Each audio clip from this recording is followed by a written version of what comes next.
പുണ്യശ്ലോകൻ ശ്രേഷ്ഠ Baselios Thomas പ്രഥമൻ ബാവയുടെ ജന്മദിനം പ്രാർത്ഥനാ നിർഭരമാക്കി മലങ്കര യാക്കോബായ സഭ.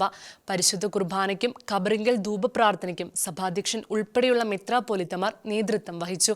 ശ്രേഷ്ഠ ബെസേലിയോസ് തോമസ് പ്രഥമൻ ബാവ പരിശുദ്ധ സഭയുടെ ഭാഗ്യനക്ഷത്രവും വിശ്വാസദീപവുമായിരുന്നുവെന്ന് ശ്രേഷ്ഠ കാതോലിക്ക ബെസേലിയോസ് ജോസഫ് ബാവ അനുസ്മരിച്ചു.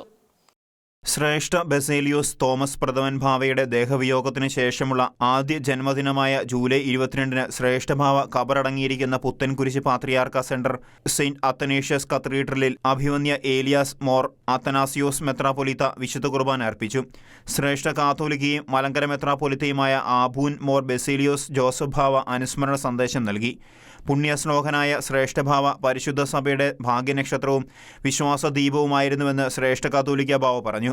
തുടർന്ന് ഖബറിങ്കൽ ധൂപപ്രാർത്ഥനയ്ക്ക് ശ്രേഷ്ഠ കാതോലിക്ക ബാവ നേതൃത്വം നൽകി. അഭിവന്യ ഡോക്ടർ കുര്യാക്കോസ് മോർ തെയോഫിലോസ് മെത്രാപ്പൊലീത്ത സഹകാർമ്മികനായിരുന്നു. ശേഷം നേർച്ച നടത്തപ്പെട്ടു. അനേകം വൈദികരും സഭാ ആത്മായ ട്രസ്റ്റി കമാൻഡർ തമ്പു ജോർജ് തുലകൻ, സഭാ സെക്രട്ടറി ജേക്കബ് സി മാത്യു എന്നിവരും സഭാസമിതി അംഗങ്ങളും അനേകം വിശ്വാസികളും സംബന്ധിച്ചു.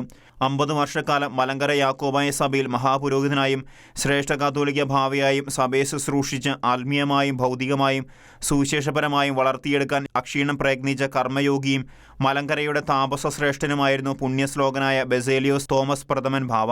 ഷിക്കന ന്യൂസ്, കൊച്ചി.